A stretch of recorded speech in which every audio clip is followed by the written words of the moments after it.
Assalamualaikum warahmatullahi wabarakatuh. Kami dari kelompok 10 yang beranggotakan Rahmatullah Siddiq, Akbar Anugrah Abdul dan saya sendiri di Jakarta akan mempresentasikan tentang kepemimpinan dalam tim dan pengambilan keputusan. Penentu kinerja tim. Beberapa penentu kinerja telah diidentifikasi untuk kelompok kerja dan tim. Studi empiris pada kelompok kecil dan tim menunjukkan bahwa kepemimpinan dapat mempengaruhi penentu kinerja ini, dan kepentingan relatif mereka tergantung pada jenis tim dan situasi. Berikut beberapa hal yang mempengaruhi kinerja tim. Yang pertama yaitu komitmen terhadap tujuan dan strategi tugas. Komitmen anggota terhadap tujuan tugas dan strategi kinerja untuk mencapainya memfasilitasi kerjasama, inovasi, dan upaya ekstra untuk menyelesaikan tugas-tugas sulit. Perilaku kepemimpinan yang sangat relevan untuk meningkatkan komitmen anggota terhadap tujuan bersama meliputi yang pertama yaitu mengartikulasikan visi menarik yang menghubungkan tujuan tugas dengan nilai dan cita-cita anggota. Yang kedua itu menjelaskan mengapa sebuah proyek atau inisiatif baru itu penting. Yang ketiga itu menerapkan tujuan tugas yang jelas dan menantang. Yang keempat itu merencanakan strategi kerja yang relevan untuk mencapai tujuan. Dan yang kelima itu memberdayakan anggota untuk berpartisipasi dalam kegiatan perencanaan dan mengembangkan solusi kreatif untuk masalah. Yang kedua itu keterampilan anggota dan kejelasan peran.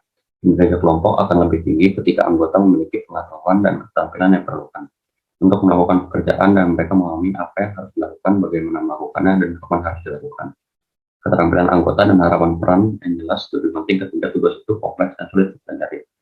Seorang pemimpin dapat melakukan beberapa hal untuk meningkatkan keterampilan anggota, yaitu ketika tim sedang dibentuk atau penggantian diperlukan untuk anggota yang pergi. Pemimpin dapat mempengaruhi pemilihan anggota baru dan memastikan perpaduan yang tepat dari keterampilan lengkap.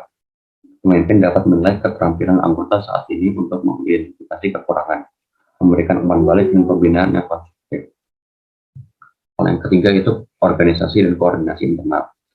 Rancangan peran kerja dan penugasan orang kepada mereka menentukan seberapa efisien melaksanakan pekerjaan.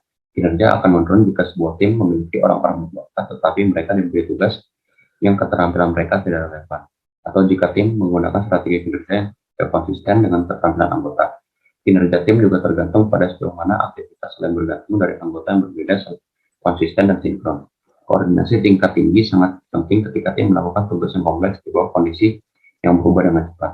Perilaku kepemimpinan yang relevan dalam koordinasi internal meliputi merencanakan bagaimana memanfaatkan personal dan sumber daya secara efisien.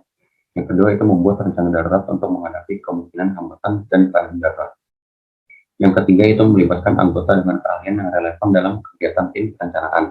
Yang keempat itu memimpin pertemuan untuk secara kolektif memecahkan masalah dan merencanakan kegiatan. Yang kelima itu merencanakan bagaimana menjalankan menggugurkan kegiatan untuk menghindari penundaan atau pemborosan waktu yang tidak perlu. Dan yang keenam yaitu secara aktif memantau dan mengarahkan pekerjaan. Hal berikutnya yang mempengaruhi kinerja tim yaitu koordinasi eksternal. Kinerja tim juga tergantung pada penyusunan aktivitas mereka agar konsisten dengan aktivitas di bagian lain organisasi. Dan pentingnya koordinasi eksternal ini meningkat seiring meningkatnya saling ketergantungan. Perilaku kepemimpinan tentunya relevan untuk meningkatkan koordinasi dan adaptasi eksternal. Contohnya meliputi memelihara jaringan kontak yang dapat memberikan informasi yang relevan. Kedua, mendorong anggota untuk mengembangkan jaringan kontak dekat diri yang berguna. Yang ketiga, berkonsultasi dengan subunit lain dan rencana dan keputusan yang mempengaruhi mereka. Hal berikutnya yang mempengaruhi kinerja tim yaitu sumber daya dan dukungan politik. Kinerja kelompok juga tergantung pada mendapatkan sumber daya penting, dukungan politik, dan sumber luar. Sumber daya yang relevan dapat mencakup dana anggaran, peralatan, perlengkapan, persediaan, bahan, serta fasilitas. Tim produksi tidak dapat mempertahankan tingkat output yang tinggi tanpa pasukan bahan yang dapat diandalkan. Tanggung jawab kepemimpinan yang penting adalah untuk mendapatkan sumber daya penting, bantuan dan dukungan dari sumber luar. Contoh perilaku kepemimpinan yang relevan meliputi yang pertama itu merencanakan sumber daya yang diperlukan untuk proyek atau kegiatan khusus. Yang kedua itu melobi dengan atasan atau pihak luar untuk menyediakan sumber daya tambahan. Yang ketiga itu mempengaruhi atasan untuk memberikan penggunaan peralatan, perlengkapan atau bahan yang tidak biasa. Yang keempat yaitu mempromosikan dan mempertahankan reputasi tim dengan memesan. Yang kelima itu menjalin hubungan kerjasama dengan pihak luar yang merupakan sumber potensial dari sumber daya dan bantuan yang diperlukan. Dan yang keenam itu menegosiasikan kesepakatan yang menguntungkan dengan pemasok dan vendor. Hal berikutnya yang mempengaruhi kinerja tim itu kerjasama dan saling percaya. Kerjasama dan saling percaya merupakan penentu penting kinerja dalam kelompok di mana peran anggota sangat saling tergantung. Tingkat kerjasama dan rasa saling percaya yang tinggi lebih mungkin terjadi ketika anggota mengidentifikasi dengan tim atau unit kerja, menghargai keanggotaan mereka dan sangat kohesif, Ada banyak cara seorang pemimpin dapat meningkatkan rasa saling percaya dan identifikasi kolektif dengan tim. Contohnya yang pertama itu mengartikulasikan visi yang menarik tentang apa yang dapat dicapai bersama oleh tim. Yang kedua, menggunakan simbol dan ritual untuk membuat keanggotaan lebih unik dan diinginkan. Ketiga, melakukan kegiatan membangun tim. Keempat, membuat pengakuan dan penghargaan bergantung pada kontribusi anggota terhadap kinerja tim. Hal yang dapat mempengaruhi kinerja tim selanjutnya yaitu akurat model mental bersama.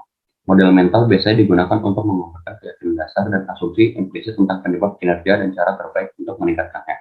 Pemecahan masalah lebih sulit ketika anggota tim memiliki asumsi yang berbeda tentang penyebab masalah. Pemahaman bersama tentang hubungan sebab akibat dapat memfasilitasi pengembangan strategi dan rencana yang efektif oleh tim dan meningkatkan komitmen mereka untuk mencapainya. Cara-cara untuk meningkatkan pemahaman dan kesepakatan tentang penyebab masalah dan solusi yang baik antar anggota sebagai berikut, yaitu mengadakan pertemuan untuk membahas asumsi dan keyakinan anggota dan mengidentifikasi bukti pendukung. Kedua, yaitu memeriksa publikasi yang relevan pada subjek. Ketiga, menerapkan ukuran proses tim dan penentu kinerja yang lebih akurat. Keempat, melakukan eksperimen terkontrol untuk menilai hubungan sebab akibat. Dan yang kelima, melakukan review setelah kegiatan untuk meningkatkan pembelajaran dari pengalaman. Hal berikut yang mempengaruhi kinerja tim yaitu kemanjuran kolektif dan potensi. Kemanjuran kolektif cenderung lebih tinggi untuk tim dengan keterampilan anggota yang kuat, tingkat saling percaya, serta kerjasama yang tinggi, sumber daya yang cukup, strategi kerja yang relevan. Perilaku yang mempengaruhi efikasi kolektif meliputi mengekspresikan optimisme dan kepercayaan diri dalam tim. Yang kedua, menetapkan tujuan atau target yang realistis yang akan memberikan kesempatan untuk mengalami kesuksesan awal. Yang ketiga itu membantu tim menemukan cara untuk mengatasi hambatan. Dan yang keempat, merayakan kemajuan dan pencapaian penting. Keragaman anggota. Kelompok dengan keanggotaan yang beragam cenderung kurang kohesif, karena orang cenderung kurang menerima orang lain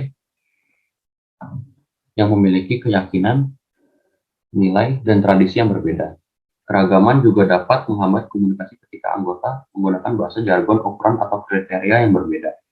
Sisi positif dari keragaman anggota yaitu memiliki anggota dengan perspektif, pengalaman, dan pengetahuan yang berbeda dapat menghasilkan solusi yang lebih kreatif untuk pemecahan suatu masalah. Hal berikutnya itu dikotomi proses kelompok. Dikotomi atau pemisahan proses kelompok ada dua, yaitu proses internal dan proses eksternal. Proses internal melibatkan hubungan di antara anggota kelompok dan keputusan tentang prosedur kerja dan peran anggota. Proses eksternal melibatkan interaksi dan hubungan dengan organisasi yang lebih besar dan pihak luar seperti klien dan pemasok. Kedua jenis proses terjadi selama transisi dan fase kinerja.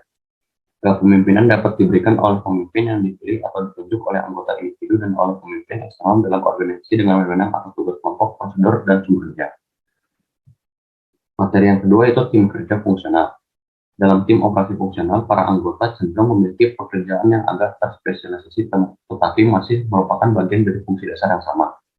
Misalnya kru pengoperasian peralatan, kru pemeliharaan, regu tempur, kru kapal selam, dan tim SWAT. Tim biasanya terus beroperasi untuk jangka waktu yang lama dan keanggotaannya relatif stabil. Biasanya ada pemimpin yang ditunjuk yang memiliki wewenang yang cukup besar untuk operasi internal dan mengelola hubungan eksternal dengan bagian lain dari organisasi. Materi selanjutnya akan dilanjutkan oleh rekan saya.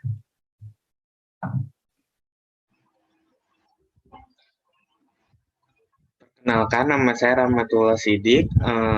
Saya akan menjelaskan materi berikutnya. Yang pertama itu tentang tim lintas fungsi. Nah, tim lintas fungsi semakin banyak digunakan dalam organisasi untuk meningkatkan koordinasi aktivitas yang saling bergantung di antara subunit khusus. Nah, tim ini biasanya mencakup perwakilan dari masing-masing subunit fungsional yang terlibat dalam sebuah proyek. Tim ini bertanggung jawab untuk merencanakan dan melakukan aktivitas kompleks yang memerlukan koordinasi, kerjasama, dan pemecahan masalah bersama di antara para pihak. Lalu ada manfaat keterbatasan dan tim lintas fungsi. Nah, yang pertama dari manfaatnya terlebih dahulu, yaitu penyebaran personel dan sumber daya yang fleksibel dan efisien untuk memecahkan masalah. Yang kedua, keragaman latar belakang anggota mendorong komunikasi dengan sumber ide dan informasi eksternal serta meningkatkan kreativitas dalam menghasilkan ide dan solusi masalah. Selanjutnya yang ketiga yaitu membantu anggota belajar melihat masalah atau tantangan dari perspektif yang berbeda. Untuk keterbatasannya sendiri, yang pertama itu anggota tim lintas fungsi memiliki loyalitas yang bertentangan dengan tim dan departemen asal mereka. Yang kedua, sulit dan memakan waktu dalam mengambil keputusan. Dan yang ketiga, keragaman fungsional anggota meningkatkan hambatan komunikasi. Selanjutnya ada kepemimpinan dalam tim lintas fungsi. Nah, sebagian besar tim lintas fungsi memiliki pemimpinan formal yang dipilih oleh manajemen yang lebih tinggi. Hal ini dikarenakan pemimpin yang kuat diperlukan untuk menghadapi tantangan yang dihadapi oleh tim lintas fungsi. Untuk mendapatkan komitmen dan menyelesaikan perselisihan, pemimpin yang ditunjuk membutuhkan kekuatan posisi yang substansial dan keterampilan interpersonal yang baik. Manajemen harus menunjuk seseorang pemimpin yang berkualitas dan memberikan misi yang jelas, sumber daya yang diperlukan, dan dukungan politik untuk implementasi ide-ide yang dikembangkan oleh tim. Nah, berikut ada 4 hal yang dibutuhkan pemimpin tim lintas fungsi. Yang pertama itu keahlian teknis, yang kedua kemampuan manajemen proyek, yang ketiga kemampuan kognitif, dan keempat yaitu keterampilan politik.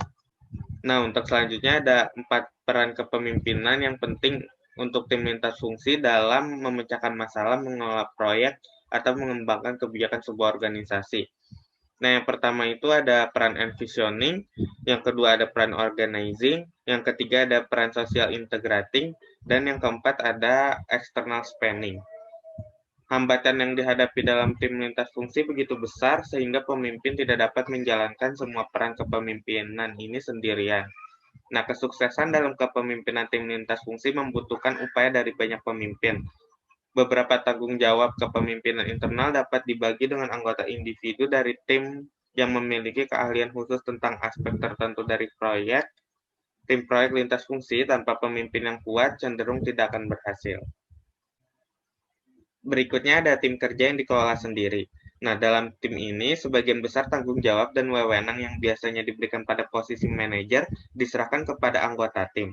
Setiap tim diberi tanggung jawab untuk keputusan operasi seperti menetapkan tujuan dan standar kualitas, menugaskan pekerjaan, menentukan jadwal, menentukan prosedur, melakukan pembelian perlengkapan, berurusan dengan pelanggan dan pemasok, serta mengevaluasi kinerja tim. Nah, anggota tim ini biasanya memiliki latar belakang fungsional yang sama. Para anggota sering bergiliran melakukan berbagai tugas yang menjadi tanggung jawab tim ketika anggota lain belajar untuk melakukan tugas lain. Tim ini biasanya sering digunakan untuk pekerjaan berjenis manufaktur atau produksi proses. Berikut manfaat dan keterbatasan tim kerja yang dikelola sendiri. Untuk manfaatnya, yang pertama yaitu komitmen kuat dari anggota tim, manajemen yang lebih efektif, peningkatan efisiensi, dan tingkat kepuasan kerja yang tinggi. Untuk yang kedua, ada fleksibilitas tim dalam menangani kekurangan anggota, dan yang terakhir memiliki pengetahuan yang luas karena pelatihan silang sehingga dapat membantu tim dalam memecahkan masalah. Untuk keterbatasannya itu yaitu tim kerja yang dikelola sendiri ini sulit untuk diterapkan dan sering mengalami kegagalan ketika digunakan dalam situasi yang tidak tepat atau tanpa kepemimpinan dan dukungan yang kompeten. Selanjutnya ada kepemimpinan dalam tim kerja yang dikelola sendiri. Nah, penting untuk membedakan antara peran kepemimpinan internal dan eksternal dalam tim ini.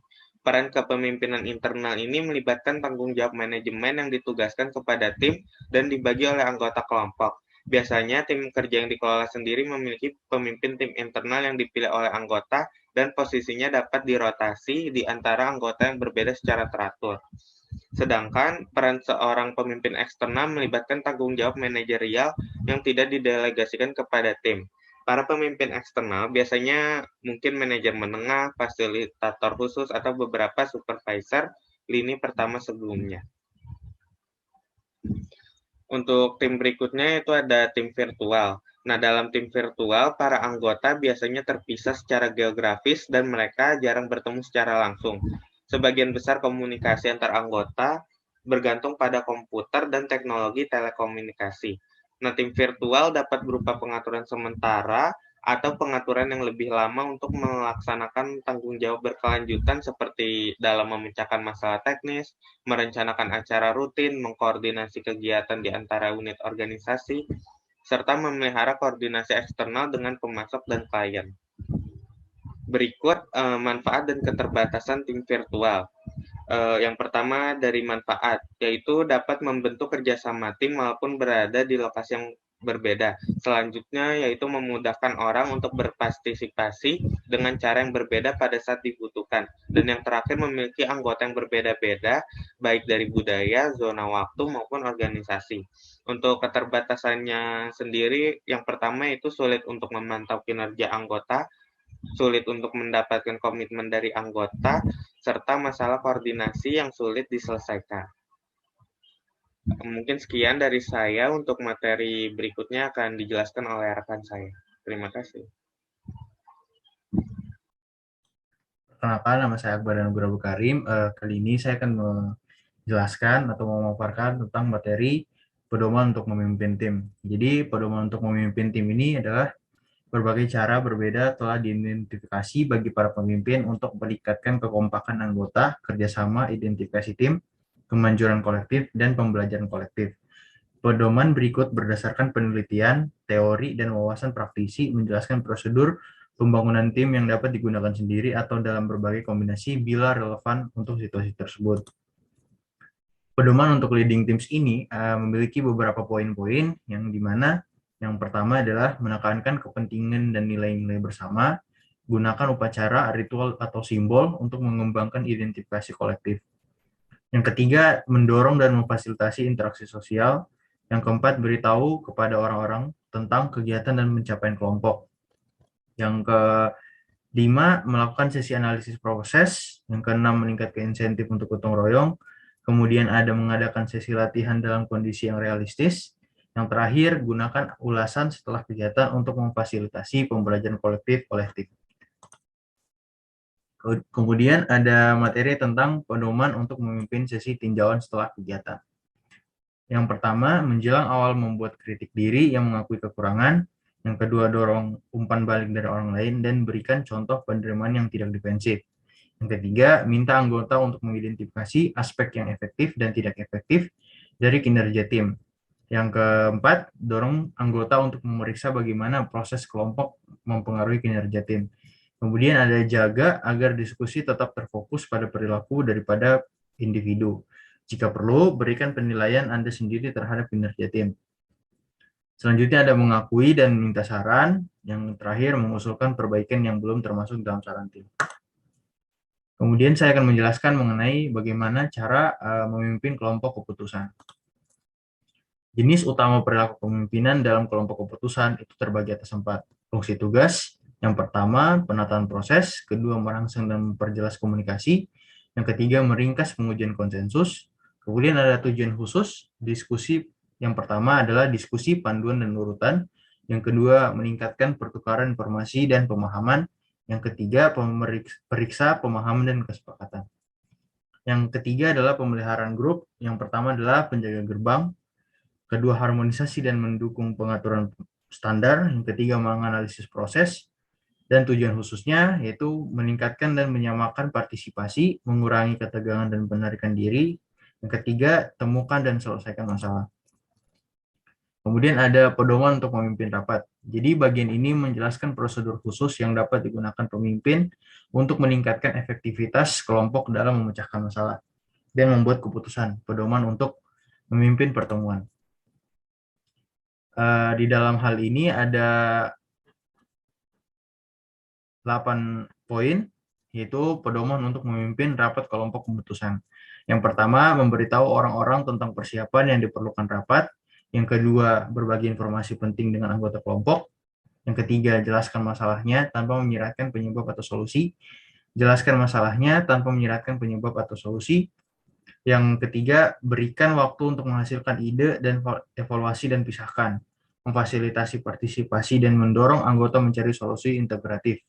Mendorong upaya mencapai konsensus, memperjelas tanggung jawab untuk implementasi. Jadi mungkin sekian dari kelompok kami. Apabila ada pertanyaan bisa disampaikan. Terima kasih teman-teman yang telah mengikuti pertemuan kali ini dan pembahasan kali ini. Terima kasih.